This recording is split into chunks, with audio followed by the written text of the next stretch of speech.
Welcome to my channel simple recipes corner. ಇವತ್ತು ಒಂದು tomato ಗೊಜ್ಜು ರೆಸಿಪಿ ಮಾಡೋಣ ಅಂದ್ಬಿಟ್ಟು ಎಲ್ಲ ಇಂಗ್ರೀಡಿಯೆಂಟ್ಸ್ ಕೂಡ ರೆಡಿ ಮಾಡಿ ಇಟ್ಕೊಂಡಿದ್ದೀನಿ.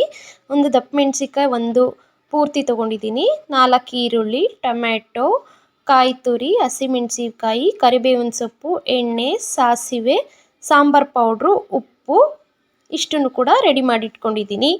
ಇಷ್ಟು ಇಂಗ್ರೀಡಿಯೆಂಟ್ಸ್ ಇದ್ಬಿಟ್ರೆ ಒಂದು ಸಿಂಪಲ್ ಟೊಮೆಟೊ ಗೊಜ್ಜು ರೆಡಿ ಆಗುತ್ತೆ. ಅದಕ್ಕೆ ಅಂತ ಒಂದು ಬಾಣಲಿನ ಕಾಯಕ್ಕಿಟ್ಟಿದ್ದೀನಿ. ಇದಕ್ಕೆ ಒಂದು 3 ಸ್ಪೂನ್ ಆಗೋಷ್ಟು ಎಣ್ಣೆನ ಆ್ಯಡ್ ಮಾಡ್ತಾ ಇದ್ದೀನಿ. ಇದಕ್ಕೆ ಯಾವುದೇ ರೀತಿ ನಾವು ನೀರನ್ನ ಆ್ಯಡ್ ಮಾಡ್ತಿಲ್ಲ. ಸೊ ಎಣ್ಣೆನ 3 ಸ್ಪೂನ್ ಹಾಕ್ಕೊಂಡಿದ್ದೀನಿ. ಕಾದ್ಮೇಲೆ ಒಂದು ಅರ್ಧ ಸ್ಪೂನಷ್ಟು ಸಾಸಿವೆನ ಇದಕ್ಕೆ ಹಾಕೋತೀನಿ. ಹಸಿ ಮೆಣಸಿಕಾಯಿನ ಈ ಟೈಮಲ್ಲಿ ಉದ್ದುದ್ದಕ್ಕೆ ಸೀಳಿರೋದನ್ನ ಹಾಕೋತಾ ಇದ್ದೀನಿ. ಇದಕ್ಕೆ 4 ಈರುಳ್ಳಿ ಹೆಚ್ಚಿ ಸಣ್ಣ ಸಣ್ಣದಾಗಿ ಇಟ್ಕೊಂಡಿದ್ದೀನಲ್ಲ ಅದನ್ನು ಈ ಟೈಮಲ್ಲೇ ಆ್ಯಡ್ ಮಾಡ್ಕೋತೀನಿ. ಆ್ಯಡ್ ಆದಮೇಲೆ ಒಂದೊಳ್ಳೆ ಫ್ರೈ ಕೊಟ್ಕೊಂಡು ಒಂದು ದಪ್ಪ ಮೆಣಸಿಕಾಯಿನ ಇದಕ್ಕೆ ಹಾಕ್ತಾ ಇದ್ದೀನಿ ಹೆಚ್ಚಿಟ್ಕೊಂಡು. ಇದು ಒಳ್ಳೆ ಟೇಸ್ಟ್ ಕೊಡುತ್ತೆ ಈ ಟೊಮೆಟೊ ಗೊಜ್ಜು ರೆಸಿಪಿಗೆ. ಅದಕ್ಕೋಸ್ಕರ ಅದನ್ನು ಈ ಟೈಮಲ್ಲೇ ನಾನು ಹಾಕ್ತಾ ಇದ್ದೀನಿ.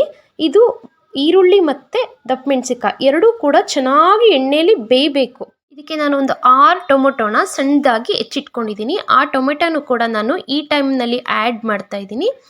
ಇದು ನಿಧಾನಕ್ಕೆ ಬೇಯಬೇಕು ಫ್ರೆಂಡ್ಸ್, ಮಧ್ಯಮ ಉರಿನ ಇಟ್ಕೊಂಡು ಬೇಯಿಸಬೇಕು. ಇದಕ್ಕೆ ನೀರು ಹಾಕ್ತಿರೋ ಕಾರಣದಿಂದ ಟೊಮೊಟೊಲಿರೋ ರಸ ಎಲ್ಲ ನೀಟಾಗಿ ಬಿಡಬೇಕು. ಚೆನ್ನಾಗಿ ಬಿಟ್ಟಾಗ ಟೊಮೊಟೊ, ಈರುಳ್ಳಿ ಮತ್ತು ದಪ್ಪ ಮೆಣಸಿಕಾಯಿ ಎಲ್ಲದಕ್ಕೂ ಕೂಡ ಅದರ ರಸ ಹಿಡಿದಾಗ ಒಳ್ಳೆ ಟೇಸ್ಟ್ ಬರುತ್ತೆ. ಅದಕ್ಕೋಸ್ಕರ ಇದಕ್ಕೆ ಕರಿಬೇವಿನ ಸೊಪ್ಪು ಹಾಕಿ ನಾನು ಇದಕ್ಕೆ ಸಾಂಬಾರು ಪುಡಿ ಮತ್ತು ಉಪ್ಪನ್ನ ಈ ಟೈಮಲ್ಲಿ ಆ್ಯಡ್ ಮಾಡಿ ಚೆನ್ನಾಗಿ ಸಣ್ಣ ಉರಿ ಮಾಡಿ ಬಿಟ್ಬಿಡ್ತೀನಿ. ಅದ್ರಲ್ಲಿ ನೋಡಿ ಟೊಮೆಟೊ ರೆಡಿ ಆಗ್ತಾಯಿದೆ ಗೊಜ್ಜು ಅಂದಾಗ ಈ ಥರ ಎಣ್ಣೆ ಬಿಟ್ಕೊಳ್ಳೋಕೆ ಸ್ಟಾರ್ಟ್ ಆಗುತ್ತೆ.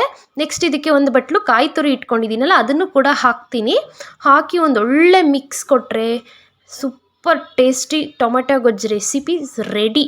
ಇದು ಚಪಾತಿಗೆ, ಅಕ್ಕಿ ರೊಟ್ಟಿಗೆ, ಅನ್ನಕ್ಕೆ ಒಳ್ಳೆ ಟೇಸ್ಟ್ ಆಗುತ್ತೆ. ಒಂದು ಸಲ ಮಾಡ್ಕೊಳ್ತೀನಿ.